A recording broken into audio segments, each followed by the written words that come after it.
If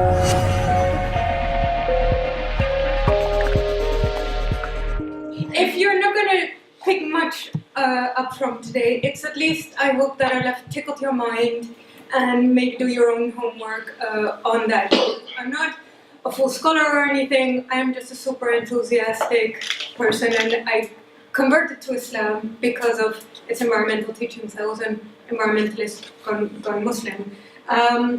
And so, you know, I'll focus on like what can British Muslims do, etc. But the main thing is, if you're not motivated, I can tell you a gazillion things to do, you're not going to do them. If you're motivated, I don't have to tell you what to do, you can think of whatever it is. And I'm pitching it as being there are Muslims and non-Muslims in the room, but obviously it's all very much one humanity, so it can help with this like shared language and things. So yeah, some of the quotes of the Quran I know Brother Lunter already mentioned as well, but indeed I like some of these things like greater than mankind. We sometimes think we're top of the pecking order. It's like, yes, you know, we've been given free will, but we're not, you know, we're almost like primus inter pares, like amongst equals, but the only ones with free will in that sense. And I know Sharia can sometimes be a bit of a scary word, it's creeping Sharia and nasty things happening, but actually what I find really very much when you think about Islam is like, yes, you've got the pillars of Islam, we need to pray, we need to, you know, if we can have an opportunity, go on pilgrimage, but why? What is it we want to achieve? The prayers are a reminder, because God knows we're a forgetful lot, but actually what is it we're doing? Is the prayer isn't the brownie points, it's the reminder of doing deeds which will give us the brownie points. And it's in order to achieve like the objectives of Sharia, which are the protection of life, dignity, religion, and religion like in general, not Islam, but like God consciousness, offspring in the sense of future generations, not just your own kids, and property. Again, that is not about being a landlord, empire person, but in general, in that sense. And when I was studying Islam, I was like, actually, what do all of these need? They need a living planet. You can't have protection of life if the rivers are polluted, if everything's so the key idea is, because sometimes when I talk about Islam and environment, oh, you're just a hippie, you're, you know, convert, whatever, you don't know too much about that. And as I said, I'm not a scholar or anything, but I don't think it's jumping on the bandwagon because environment is the trend. It's because I think it's crucial, and I've done some homework that this is not just my thoughts, that's necessary. Then also, in the Quran is actually 1/8 of the verses refer to environmental issues in one way or another. I mean, it depends a bit how much you count and what you include or not, but 1/8 of the verses directly or indirectly talk about the environment or creation in general. So here, yeah, 1/8. And here, this is one, I could have picked so many other verses as well, and I know it's a long verse, but mainly like highlighting signs, is that you've got the written Quran, but actually we're being asked constantly, like the question mark, like, what is this? Why are we here? You know, signs for the believers, signs for people who reason, who reflect, who don't just live like robots in that sense. And then this is one of the bits that really, you know, as I said, as an environmentalist, first seeing the Quran, like, this is an environmentalist Bible. You know, look how many times birds, bees, cattle, all these bits of environment are mentioned. So that is really, and you know, I can go on and on.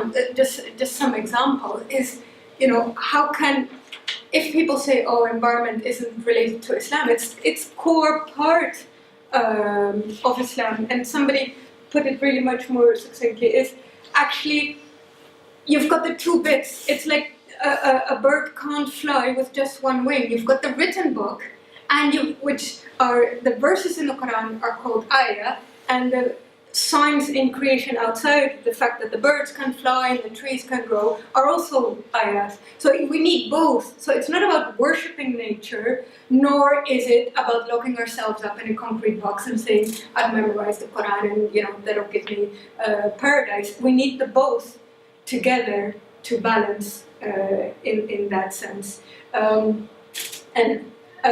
This verse I found very powerful as well, is that there is not a thing that exalts God.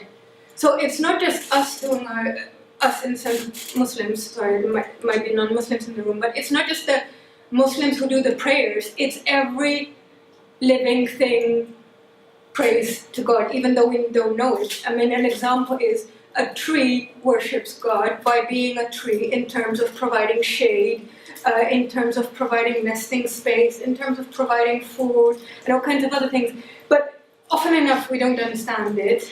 We're fallible and we don't know everything. But so in that sense, when I read this, and we chop down a tree because we need the new garden furniture, it's like, actually, we've just chopped something that was worshipping God.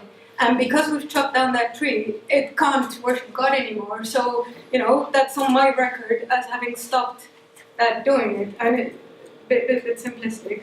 And also, this is not from the Quran, but a hadith is saying is, if somebody without good reason kills a sparrow, and I'm not a biologist, but I understand a sparrow is a fairly small birdie, or even a creature lesser than that, it will hasten to God on Day of Judgment. So we can think, oh well, I just stepped on an ant's nest, who cares? I just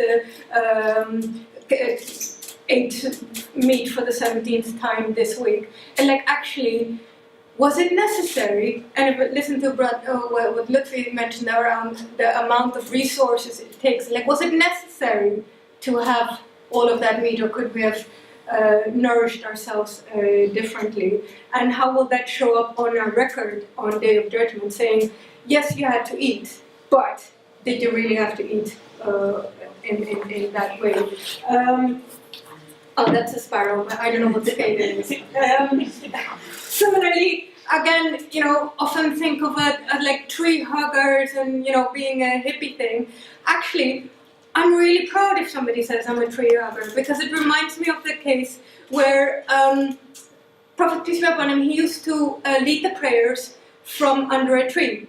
And then at some point somebody said, oh, shall I make you a prayer pedestal? And Prophet Peace be upon him said, yeah, okay, that's fine. So made one. And then he led the prayers from somewhere else. And then the tree started crying. And the Prophet hugged the tree until it stopped crying. So, he was a tree hugger. I'd feel super blessed if I could be in that realm as well. And I don't care if others think that's hippie. Because it's not about what other people think. It's about my duty to God. I'll skip over this one because I think let's refer to that. Is that, we're caretakers, we're not owners. But that is often how we behave. I mean, imagine going to a party and you need to talk to the ladies or to the gents. Gents might not have handbags, but if you need to go to the gent, you say, can you look after my bag? I'm just popping to the ladies. You make sure that, nobody makes a runner with your bag. In this case, it's not me giving my handbag to my friend. It's God giving us all of creation. And what are we doing? We're trashing the place like we own it. In terms of, if you look at all the stats of things. So in terms not us, but we're behaving as if we're the ones who own it. This is another verse. I mean, I didn't confer with Lutfi what he was going to say, but it might help if we reiterate the message. Is that may try us through what God has given us, in the sense of, yes, God has given it all to us as to caretake, but how are we going to behave? If we're going to tarmac everything over, how are we convincing God on Day of Judgment that we want paradise? Are we going to tarmac over paradise as well? But we will want to go to paradise because we think it'll be beautiful and there's rivers running round and lavish green. Why don't we cherish the lavish green here to show that is what we actually like? So how are we doing on our job of caretaker? Just going to really whiz through it. Is we're not really doing very well. And some say, oh, but if God is all designed, what is going to happen when, so no need to do anything, it's all predestined. Like, it's predestined in the sense that God knows how we're going to behave, because God created us. But we don't know what God has in our plan for us. So you might say, oh, shall I have chocolate ice cream or strawberry ice cream? God already knows that you're going to choose strawberry because that's your favorite flavor. You don't yet know, but you have to make that decision. In the same as our life in this world and how we treat creation is climate change and other effects are happening because God is giving us an opportunity to say, hold your horses, actually, this isn't really good. But instead of God waiting for Day of Judgment and say, actually, I don't think you behave very well, you should go, to the hellside. No, it's showing us something on this life and say, actually, are we going to reflect and say, maybe we're going down the wrong road, maybe you should change a bit, so that giving us this opportunity to go back. So we do have this option, and we can't say, oh, God is predestined, or God knows whether we're going to pay attention or not. It's going to affect religion in terms of if all these species are going to go extinct, they can't be worshipping God anymore. And here, if you've got the sea level rises, people are going to, sea level rises, that's going to, as well, you're going to have coastal inundations, people losing their life, humans and animals. If people, more sea level rise, that's going to affect dignity in the terms of, people having to cross the Mediterranean Sea in these boats. Part of it is war, but part is also there are aspects of drought which triggered the tinderbox in Syria. I mean, it's too complicated to go into now, but in terms of if you're a refugee having to leave everything behind, do things you might not want to do in order to preserve life, that's affecting dignity.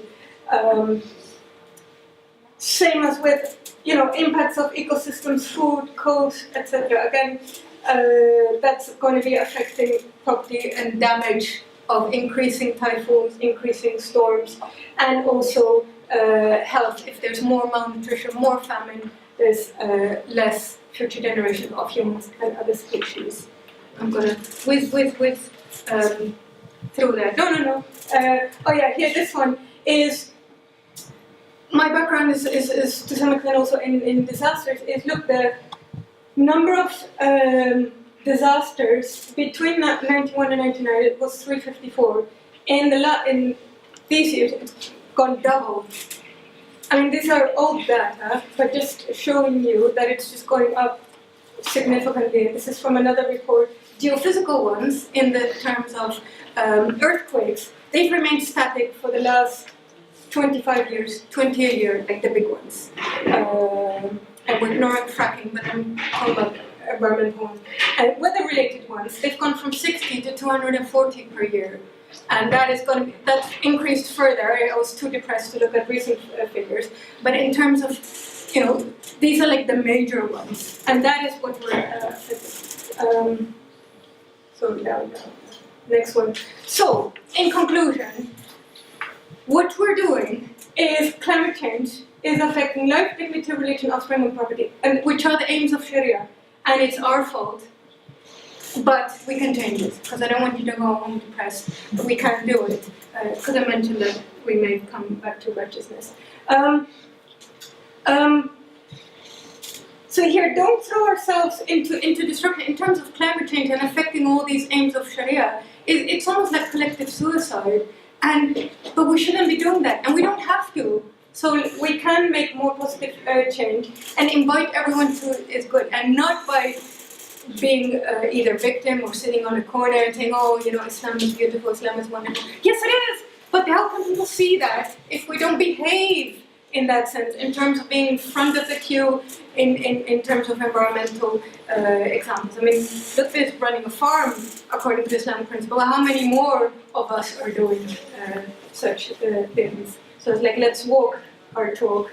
And some might say, well, but if climate is too big, sustainable development is too big, what can I do? It's like, it doesn't matter.